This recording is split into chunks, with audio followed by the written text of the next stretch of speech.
2020快到年底了，不知道大家有没有这个习惯，就是到年底的时候反思今年自己到底做了一些什么样的事情，然后开始准备一些新年新希望。2020呢，是我们当新手父母的第1年，所以我们特别拍了这一支呢，跟大家分享我们这一年到底做了一些什么事情，然后也是留给自己做的一个纪念。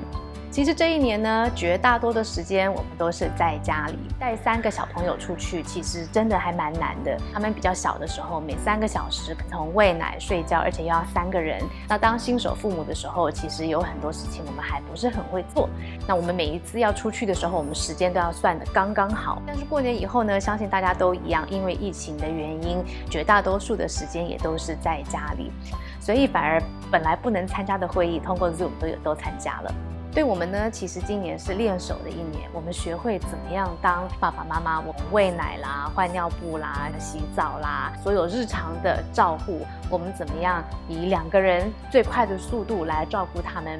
其中我们花很多时间做的就是睡眠训练，因为毕竟有3个宝宝，所以他们的作息一定要是一样的。我们身为父母才有一些自己的时间。很多人都好奇说，我1个宝宝都忙不完了，你们3个宝宝到底是怎么带？因为我跟 Chris 是很好的 team。再加上还有爸爸妈妈的一个帮忙，所以其实我们在照顾3宝，我们都很有默契。最开始的时候，我们连婴儿车怎么样去装、怎么样去用都不会。光我们当初要想怎么样买汽车椅还有婴儿车的时候，我们都做了很多的研究，我还用 Excel 表把它全部画起来。我们后来呢是决定用双胞胎推车，还有一个单胞胎推车。但是我们第一次出去的时候，我们只有带1个宝宝，因为我们根本不知道推车到底哪里是比较方便可以去的。后来呢，我们就开始去搭捷运。当我们带3个宝宝坐捷运还换车的时候，我们觉得我们现在还蛮厉害的。后来呢，我们就开始开车，后座有2个宝宝，中间有1个宝宝，所以现在我们可以2个人带3个小朋友开车到处跑，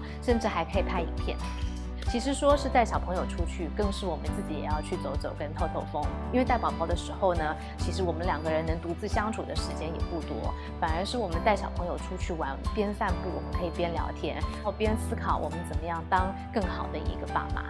当新手爸妈要学的事情真的实在太多了，但是其实这些事情都很抽象，自己没有去做过，都没有这个感觉。那我们实际当了爸妈之后呢，其实我们每天都会设定一些小目标。最开始出去的时候呢，我们可能只带他们出去溜一圈。那后来我们就知道怎么样在外面喂奶，怎么样在外面换尿布。我们从在外面喂1餐到外面喂2餐，其实这些都是生活点点滴滴上面的一些小小里程碑。过完母亲节之后，宝宝也比较大，他们可以独立自己在坐到宝宝椅上面的时候，我们就开始四处的爬灶。我们有去过不同的亲子餐厅，我们常常去华山啦、大安公园。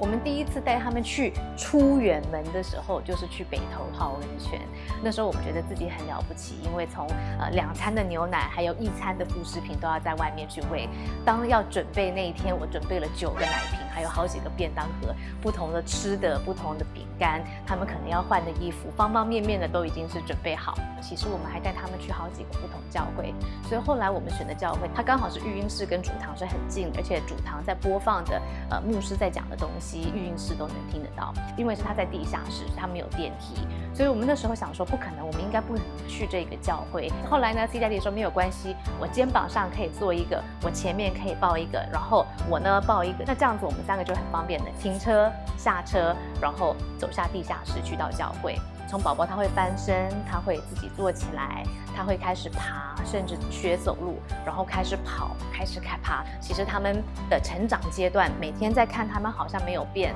但是其实每天他们都有很大的一个变化。当爸妈最大的一个挑战，就是当你学会一个技能，宝宝已经变了，你之前会的那个技能其实已经完全没有用了。所以当他们会坐，他们会爬，我们家里的环境就要一直变。我们要放不同的围栏，围栏要有不同的位置，我们要给小朋友不同的防护。当他们在变的时候，我们也要学习怎么样跟他们互动。因为刚生下来的时候，其实主要就是喂奶、拍嗝跟抱抱。那当他们有表情的时候，我们怎么样有表情跟他们去互动？他们每一个不同的阶段，我们都要学会跟他们不同的互动方式。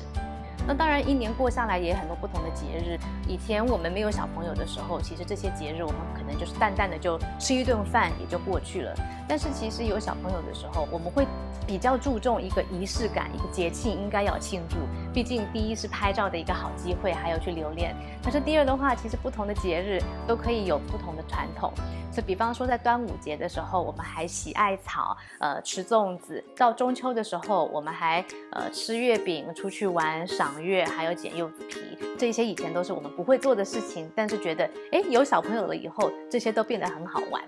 我当妈妈以前呢，觉得好像女性本来就应该有自身的那种母爱，但是这些本能是什么，都对我来讲是很抽象。其实宝宝在前3、4个月的时候，我都会跟 Chris 来分享说，我觉得当妈妈好像还对我是一件遥远跟抽象的事情。那时候 C Daddy 就会笑我，你觉得连续换3个尿布很抽象吗？你觉得我们趴在地上把他们所有吐的或是副食品他们丢下来的东西一个一个擦干净，你觉得这样子会很抽象吗？其实当妈妈过了几个月以后，尤其是月嫂离开了以后，我们有2个月的时间，也没有保姆，也没有月嫂，就是我们2个人亲自在带小孩。对我来讲，是从那一段开始，我真正开始意识到我是妈妈，开始融入到这一个角色。不过同时呢，这一年除了当妈妈以外，其实我的角色还是 Showcase 的 CEO 执行长。今年又额外投资了一家健身房，所以也无时不时要关心健身房的一个发展。然后额外呢，我们又开始了一个共学的空间，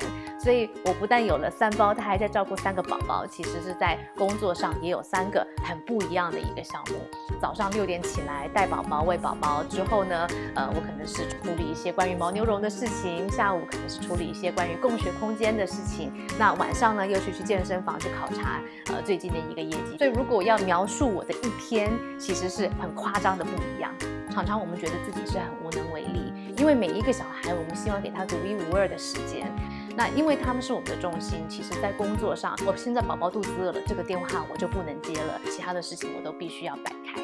这一年当中，我绝大多数的时间我都是在哺乳，我可能是在边挤奶边开会，边回邮件，所以我的奶都喷的办公桌到处都是，我的团队都已经很习惯了。有一次我戴着无线蓝牙的耳机，我在开会，那宝宝呢刚好他就大便了，那所以我还是在边讲话边洗他的大便边开会。So I think for me, fatherhood has been a very rewarding experience. From the time that they were born till the present time throughout the year,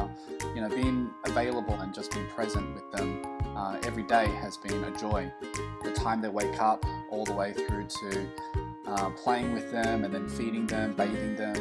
being intimately involved in their daily life has been a pleasure. It has been invaluable.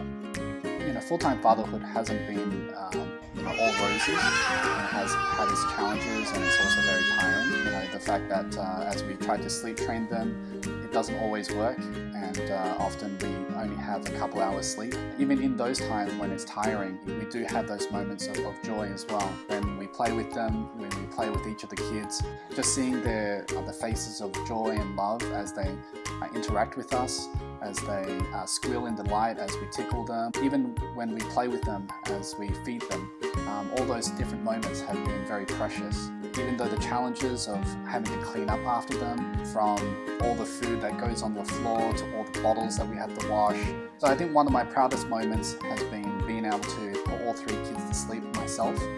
There are times when Carol was working and there really wasn't any other person to help me put all 3 kids to sleep, so that Carol and I can have time to ourselves at night as well. 其实我们在照顾3个宝宝的时候，我们必须要很有默契。我们不会说你该做这个，我该做这个，反正就是我们有这么多的事情要一起去做，所以我们才是互相的一个神队友。那小朋友睡着的时候呢，我们就可以请阿公过来帮我们看宝宝。这时候晚上的时候，我们还可以去约会，我们还可以去跟朋友有一个小聚餐。我想这些的话都很难得，因为我们根本没有想象有3个宝宝到底会是一个什么样子的生活。So I think in many ways, we joke around to say it takes a village to raise a child, but it really takes a corporation to raise 3. And I think this year has really shown that we all need to really work together and the value of family. 我们在带我们家3宝的时候，其实跟经营一家公司没有什么两样。我们需要组建我们的团队，每个人有每一个人的一个角色，而且每个人很清楚的知道说什么时间要该做什么样子的事情，包含我 Chris， 包含我的爸爸妈妈，还有包含保姆，大家都是带小朋友的一个照顾者，而且每一个人都有每一个人在扮演的一个角色。So we just want to say a big thank you to all our family and friends and wish everyone a happy new year. 其实带宝宝的日子每一天都很快，有时候跟一个陀螺在那边转一样。到年底的时候，其实也特别忙，因为我们这边开始了共学的空间，我又在开始做线上直播，也开始了这个频道。那 Showcase 呢也是到了旺季，所以我们也在研究各类什么样子的商品最符合消费者的一些需求。其实2020都是出乎每一个人所意料，所以我们对2021的一个展望呢，就是珍惜每一天能跟宝宝在一起的时间。那工作上呢，当然我们有这里的这个共学空间，我们以后会计划每个月都办主题式的 party， 请更多的家长还有小朋友到我们空间来玩。其实我们面对生活的态度都是很 open， 因为会碰到什么样子的障碍都不知道，只知道说要鼓起勇气往前走。在这里呢，也是鼓励大家对2021的一个新希望，希望大家都有美好的一年。那先预祝大家新年快乐喽，拜拜。